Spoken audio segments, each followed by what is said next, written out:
Well, they did say they wanted to be the Netflix of gaming. So, Xbox Game Pass just decided to increase the price of Ultimate to $29.99 a month. That's $30. And that is kind of crazy to think about. It is going from $240 a year to $360, which doesn't seem like much over the course of a year. But going from $20 to $30 a month is actually pretty insane. It's probably one of the highest price increases for a subscription service that's consumer related that I've seen. There might be some other one that I just can't think of. And there's almost certainly some subscription prices that went up an insane amount that are more, for business or corporate level that you just don't hear about. But this is insane. And when I think about it more, it makes sense. This ain't that outrageous when you think about it.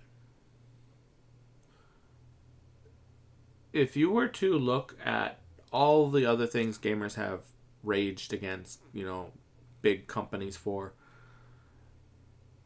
loot boxes, microtransactions in video games, gotcha mechanics, they're all here still. They haven't been, removed yet. They're still making these companies tons and tons of money. And heck, they're even in your sports games that kids play and younger adults.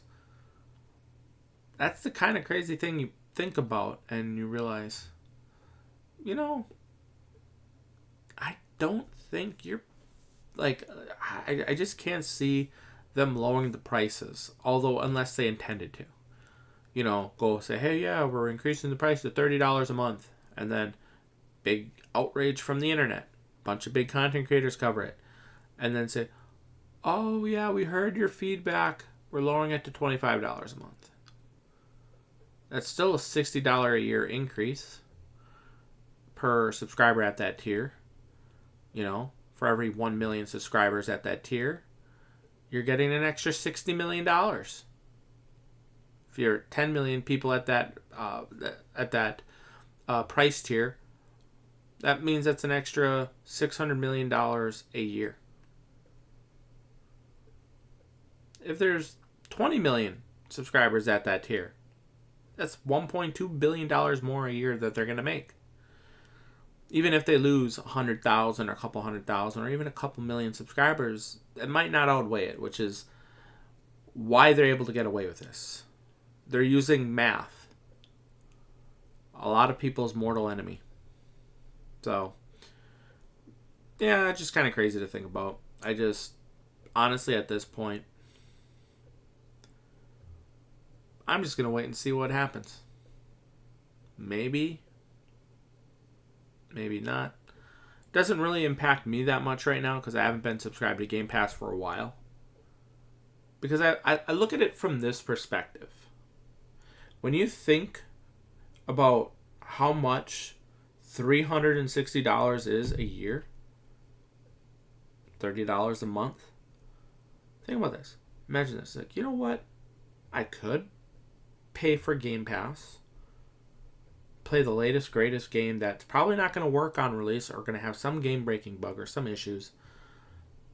Or I could spend $30 on Pal World this month, play it for a couple hundred hours, and then next month maybe I will try V Rising. Maybe the month after that, I find another game that's maybe I go for like Vampire Survivors. Or no, right now Grim Dawn is on sale, one of the best ARPGs on the market. Completely, you can play completely offline. I believe the base game and all the DLC and expansions are less than $30, so I picked that up for less than $30. Could put hundreds or thousands of hours in the game like that. Next month, what is it? See where I'm going with this? Or better yet, you wait for a big seasonal sale. So they happen on Steam, for example, every about 3 months. So That'll be $90 that you would have to spend, or let's just round it up to 100 every 3 months to spend on a bunch of games that go on sale. Or if you wait to even like every 6 months, it'll be like $180. So it means that's quite a bit of money to spend on Steam sales. Like for example, Age of Mythology Retold, plus it's the premium edition version, which comes with the base game, the extra Norse God, and the 2 expansions that just released. All under $30. Grim Dawn and all the DLCs and expansions, all under $30. That's 2 games that if you enjoy those games, one's an RTS, one's an ARPG. If you enjoy those kinds of games, each one of those games you can get hundreds to thousands of hours out of. Less than $60. Less than the price of a full AAA game nowadays. And a lot of times they're going to provide you a much better experience than a lot of these AAA games do. So at this point, it's like, I just don't find value in the ultimate tier. Because it only has value if I'm subscribed. But then you look over the course of, say, 10 years. Let's say if I'm buying 1 to 2 games a month at that price, instead of renting or borrowing it.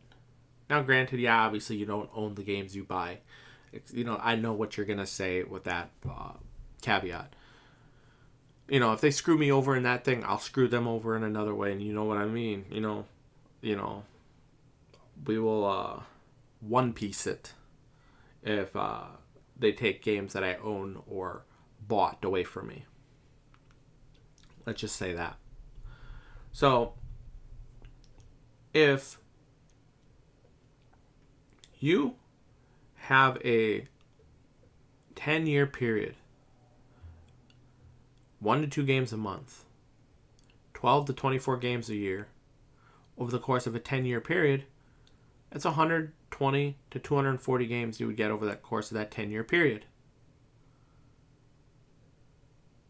And if you're carefully selecting your games, only getting games that you might like, that's 120 to 240 high quality games. You may not like all of them, but they're high quality. It might not be your cup of tea, but you're supporting a developer most of the time that would make more higher quality games. And maybe the next game they make will be your cup of tea. That's the thing. So, that's basically all I got to say on this. I'm personally not a subscriber to Game Pass anymore. I believe my subscription ran out in 2023? Or 2024. It might have been 2024. So, it was one of those 2 years, and I just haven't really subscribed since then. It's like, because I've seen like my gaming pattern, how I play games, and it wasn't for me. Anywho, that's pretty much it. Thank you for watching. Have a nice day. Let me know what you guys think of the price increase. And peace.